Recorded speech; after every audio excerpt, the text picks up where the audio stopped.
Assalamualaikum warahmatullahi wabarakatuh.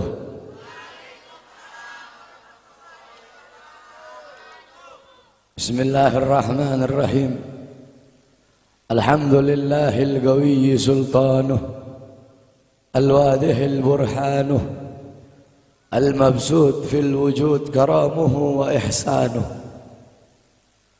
Allahumma salli ala nuril anwar wa sirril asrar wa tiryakil akhyar wa miftah babil yasar Sayyidina wa maulana Muhammadin al-Mukhtar wa alihi al-adhar wa ashabihi al-akhyar adada ni'amillahi wa ifdalih, amma ba'd. Yang saya cintai, yang saya muliakan, para alim ulama, para habaib, para kiai, para asatid, para tokoh masyarakat, para aparat pemerintah, wabil khusus Al-Habib Abdullah ibn Muhsin Al-Muhdar, yang saya cintai, yang saya muliakan, guru kita bersama Kiai Haji Mahdi beserta para kiai, para asatid yang lain yang saya cintai, yang saya muliakan, ketua panitia beserta seluruh panitia, ketua musalla Ar-Raudhah, imam musalla beserta seluruh hadirin dan hadirat, bapak-bapak, ibu-ibu, pemuda-pemudi umat Sayyidina Muhammad yang selalu dimuliakan oleh Allah Subhanahu wa ta'ala. Alhamdulillah, segala puji dan syukur kembali ke hadirat Allah Subhanahu wa ta'ala. Dialah Allah Subhanahu wa ta'ala, Tuhan seru sekalian alam. Dialah Allah, Raja yang menguasai segala kekuasaan. Dialah Allah Subhanahu wa ta'ala yang maha besar dari segala sesuatu yang besar. Yang besar selain Allah kecil. Dialah Allah Subhanahu wa ta'ala yang maha kaya dari segala sesuatu yang kaya. Yang kaya selain Allah miskin. Dialah Allah Subhanahu wa ta'ala, Raja di atas para raja. Yang raja selain Allah budak. Dialah Allah Subhanahu wa ta'ala yang maha perkasa, yang maha kuat. Yang perkasa selain Allah, yang kuat selain Allah lemah. Dialah Allah Subhanahu wa ta'ala yang maha hidup. Yang hidup selain Allah pasti akan mati. Yang ada selain Allah pasti akan tiada. Yang wujud selain Allah pasti akan binasa. Sedangkan hidupnya Allah, adanya Allah, wujudnya Allah selama-lamanya, kekal abadi, tidak akan pernah musnah dan tidak akan pernah binasa. Dialah Allah yang dimana kedekatan hamba dengannya tidak akan membuat hamba itu setara dengannya. Jauhnya hamba darinya tidak akan membuat dinding penghalang antara hamba dengannya. Dialah Allah yang dimana walaupun seluruh hamba-hamba dari awal zaman sampai akhir zaman semuanya berbuat baik, tidak akan menambahkan sedikit pun keagungan di sisi. Dan dialah Allah yang dimana walaupun seluruh hamba-hamba dari awal zaman sampai akhir zaman semuanya berbuat dosa, tidak akan mengurangi sedikit pun keagungan di sisinya. Dan dialah Allah yang dimana pada malam hari yang mulia ini, di tempat yang penuh dengan barakah ini, Allah Subhanahu wa ta'ala sedang memandang kita semua yang duduk di tempat ini. Allah pandang dengan pandangan rahmat, Allah pandang dengan pandangan kasih sayang, Allah pandang dengan pandangan maghfirah, Allah pandang dengan pandangan pengampunan. Kenapa saudara-saudara? Karena kita mendapatkan keberkahan dan kemuliaan dari baginda agung Nabi besar Muhammad sallallahu alaihi wasallam. Saudara-saudara, kita duduk di majelis yang mulia ini untuk memperingati Isra wal Mi'raj baginda Nabi besar Muhammad sallallahu alaihi wasallam. Kita duduk di sini, kita tidak pernah memandang langsung wajahnya Nabi. Kita tidak pernah berjumpa langsung dengan Nabi. Kita tidak pernah duduk bersama-sama dengan Nabi. Untuk apa kita duduk di sini kalau bukan karena iman dan cintanya kita kepada Nabi Muhammad? Padahal kita tidak pernah berjumpa dengan Nabi, bertemu dengan Nabi nggak pernah, duduk bersama Nabi nggak pernah. Tapi kita beriman kepada Nabi Muhammad. Kita cinta kepada Nabi Muhammad. Kita umat yang dirindukan oleh Nabi, umat yang dicintai oleh Nabi. Rasulullah ketika beliau sedang duduk bersama para sahabat, Rasulullah berkata, wahai para sahabat, tahukah kalian golongan-golongan yang soleh? Tahukah kalian golongan-golongan yang mulia? Sahabat berkata, apakah para malaikat ya Rasulullah? Rasul berkata, bagaimana mungkin malaikat tidak mulia sedangkan mereka berada di sisi Allah? Ada lagi yang mulia. Apakah para nabi dan rasul? Bagaimana mungkin nabi dan rasul tidak mulia sedangkan Allah menurunkan wahyu untuk mereka? Ada lagi yang mulia. Apakah kami ya Rasulullah? Bagaimana mungkin kalian para sahabatku tidak mulia sedangkan aku berada di tengah-tengah kalian? Ada lagi yang mulia. Kata sahabat, Allah dan engkau yang lebih tahu ya Rasul. Rasulullah menundukkan kepala, Nabi Muhammad menundukkan kepala. Dari kedua pelupuk mata beliau mengeluarkan air mata, membasahi pipi beliau sampai ke janggutnya beliau. Beliau menundukkan kepala sambil menangis dan beliau berkata, golongan yang mulia ini, golongan yang soleh ini, mereka golongan-golongan yang adanya nanti di akhir zaman. Mereka tidak pernah duduk bersamaku, mereka tidak pernah memandang wajahku, mereka tidak pernah mendengar langsung kata-kataku, akan tetapi mereka beriman kepadaku, kata Rasul. Mereka umat yang aku rindukan, mereka umat yang aku cintai.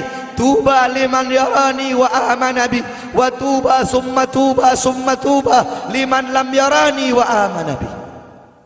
Sungguh beruntung orang-orang yang beriman kepadaku, kemudian orang-orang yang melihatku kemudian beriman kepadaku. Dan sungguh beruntung, dan sungguh beruntung, dan sungguh beruntung.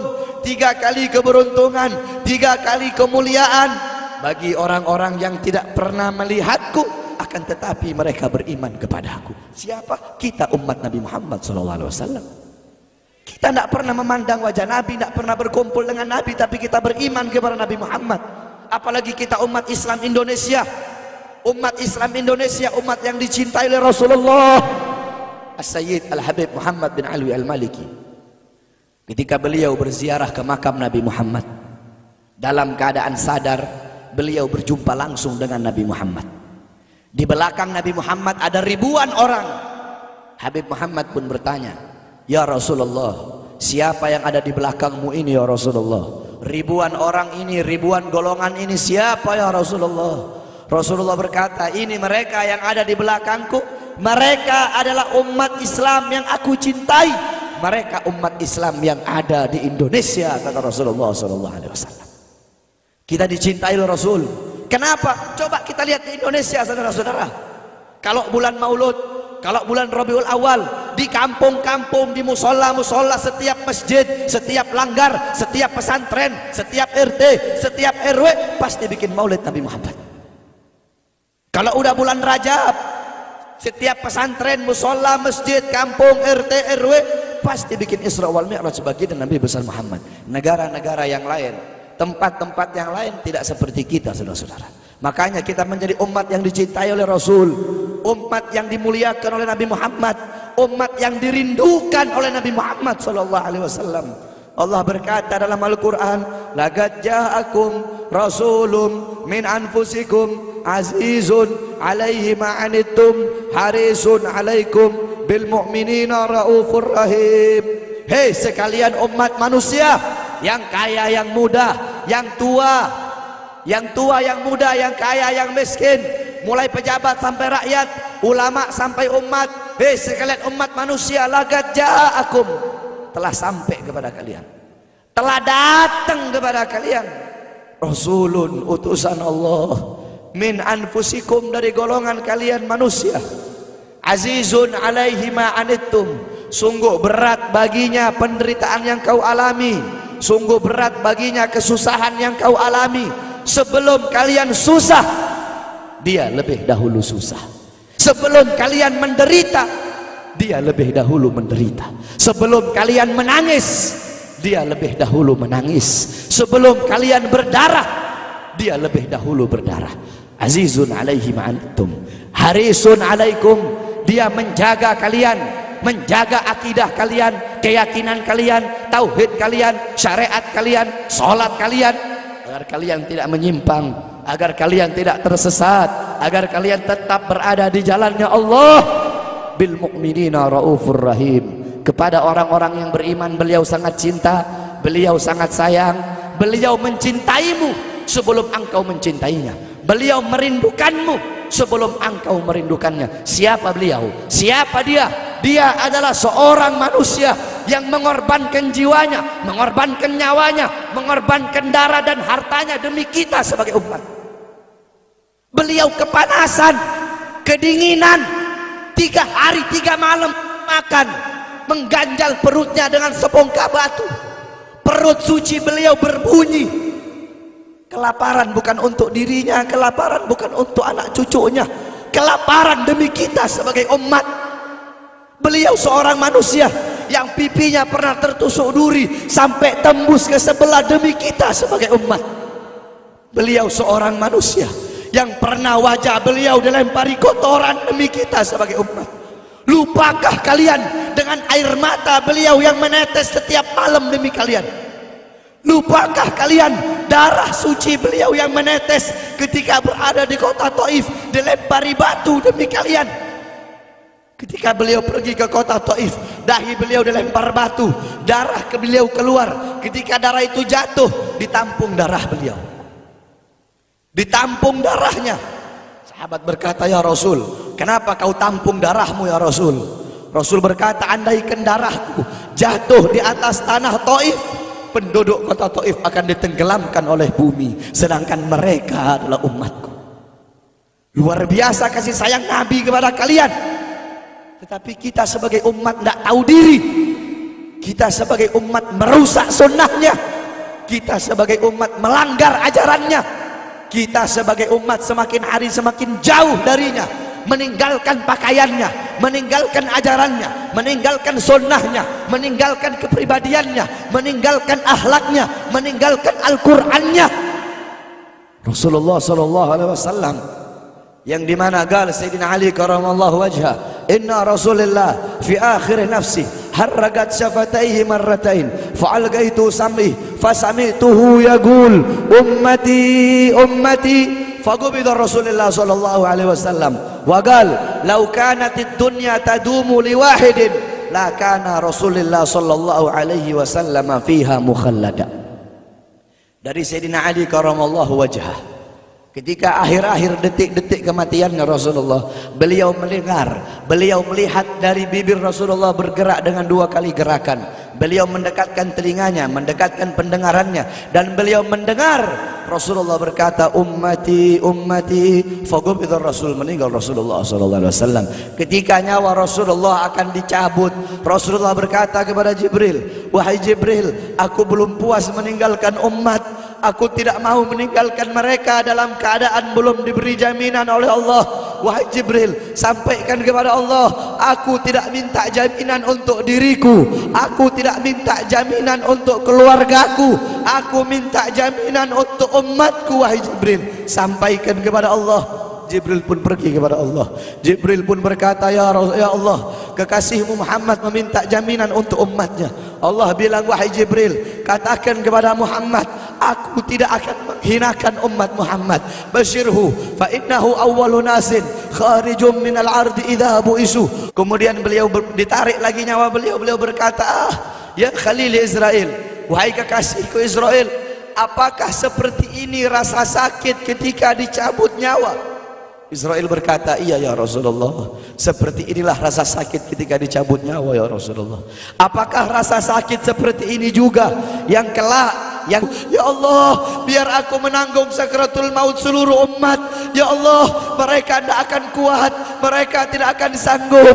Aku nabi mereka, aku pemimpin mereka, biar aku menanggung beban penderitaan sakratul maut mereka ya Allah. Biar aku menanggung sakratul maut umatku ya Allah. Di mana kita sebagai umat? Apa yang telah kita lakukan untuk Nabi Muhammad? Nabi berkorban untuk kita di saat detik-detik terakhir nafasnya, tidak memikirkan rasa sakitnya, tidak memikirkan pedihnya, tidak memikirkan beratnya. Beliau memikirkan nasib kita sebagai umat. Kelak di yaumil qiyamah, ketika para nabi dan para rasul berkata, nafsi nafsi, nafsi nafsi, diriku sendiri, jiwaku sendiri, aku urus urusanku sendiri, aku tidak bisa nolong kalian. Ketika para nabi dan rasul mereka tidak bisa menolong kita, Rasulullah Muhammad ibni Abdullah, Nabi Muhammad bersujud kepada Allah, Nabi Muhammad bertekuk lutut, beliau bermohon kepada Allah. Beliau berkata, ya Allah, aku tidak minta pengampunan untuk diriku, wala Fatimah, wala Hamzah. Aku tidak minta pengampunan untuk Fatimah, aku tidak minta pengampunan untuk Hamzah. Aku cuma minta pengampunan untuk umatku ya Allah, untuk umatku ya Allah.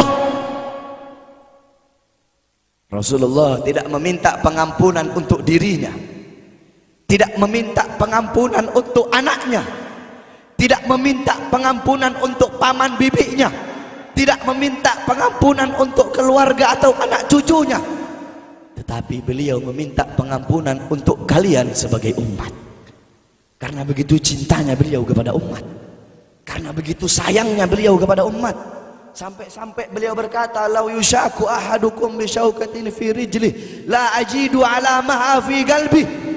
Andaikan kalian, salah satu dari kalian kakinya tertusuk duri, andaikan salah satu dari kita yang duduk di sini kaki kita ada yang terkena duri, pasti kita merasakan sakit. Apa kata Rasul?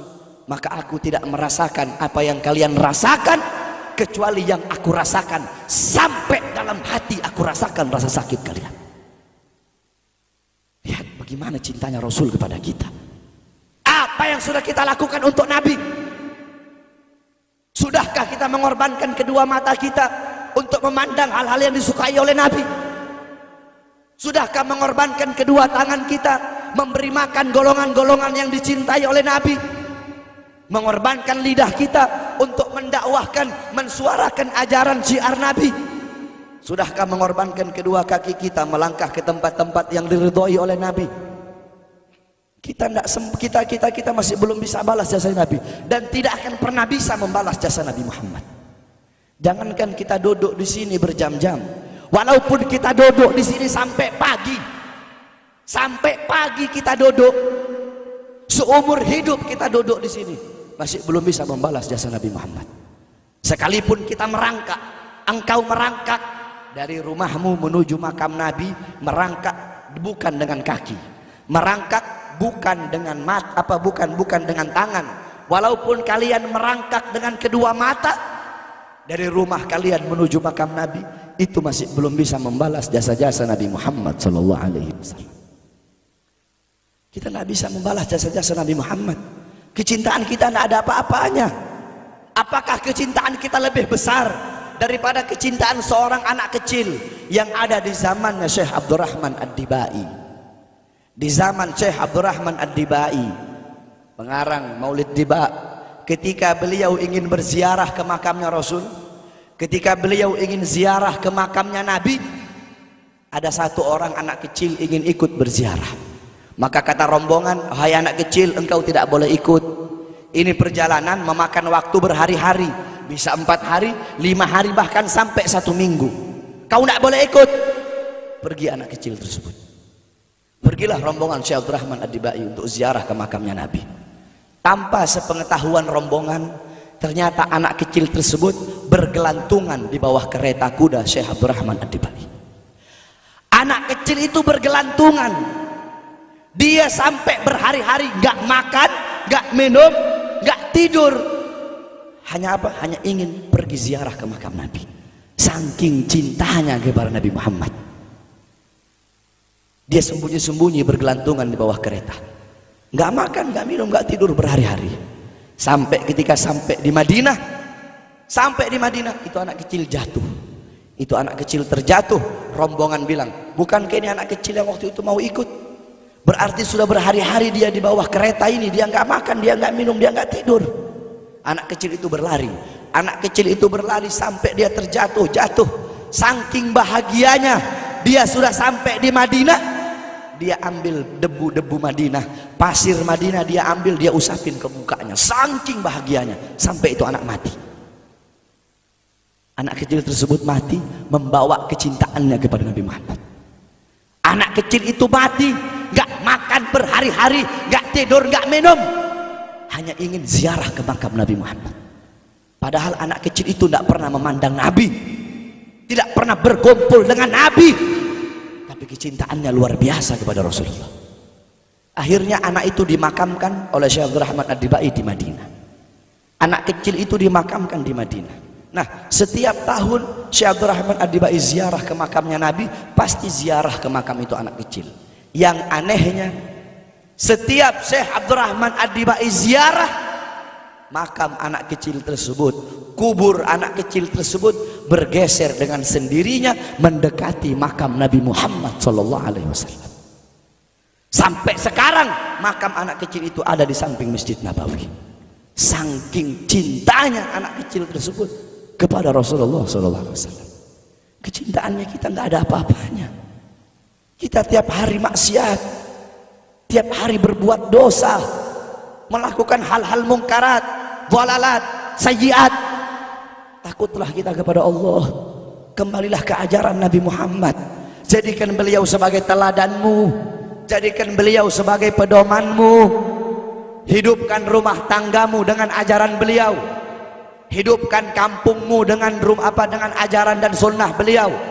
Jadikan rumah tanggamu rumah tangga Sayyidina Muhammad, kampungmu kampung Sayyidina Muhammad, desamu desa Sayyidina Muhammad, kotamu kota Sayyidina Muhammad.